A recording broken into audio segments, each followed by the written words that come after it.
खाटू श्याम जी में आस्था का सैलाब उमड़ पड़ा। जी हां, देवदशनी एकादशी पर भारी भीड़ लगी है।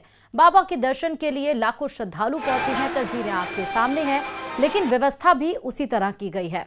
देश के कोने कोने से यहां पर श्रद्धालु पहुंच रहे हैं। खाटू श्याम जी में 2200 सुरक्षाकर्मी तैनात किए गए हैं।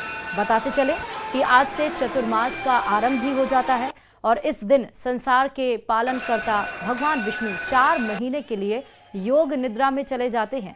इस महीने से सृष्टि का पालन भगवान शिव के रुद्र अवतार करते हैं।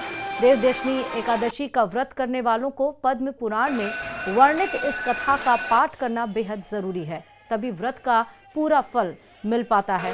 तो यानी आज से संसार की बागडोर भगवान शिव के हाथों में है और इसीलिए सीकर के खाटू श्याम जी की आप ये तस्वीरें देख रहे हैं मंदिर की, जहां पर आस्था का सैलाब उमड़ा है। हजारों श्रद्धालु देश के कोने कोने से यहां पर पहुंचे हैं।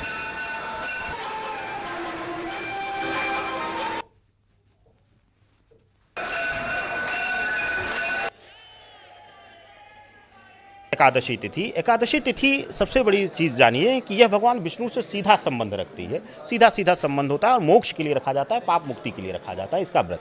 और इस एकादशी से आषाढ़ शुक्ल पक्ष की यथाशक्ति से चौमासा लगता है, यानी 4 मास तक जो है विष्णु देव जो है अपने जो सृष्टि संचालन क्रिया है, यानी सृष्टि का जो फंक्शनलिटी वो देखते हैं, एडमिनिस्ट्रेटिव पावर वह देखते हैं, उससे वह विराम ले लेते हैं। या कह लीजिए सामान्य भाषा में समझिए इसको सजना जी कि अब छुट्टी पर हैं वो 4 महीने तक। यही चौमासा है। चौमासा जो कहा जाता है यह व्रत तप और उपासना का है। इसी चौमासे में सबसे ज़्यादा पहले पुरातन समय में यज्ञ होते थे, इसी समय सबसे ज़्यादा कथाएं होती थी, भागवत बाँचा जाता था।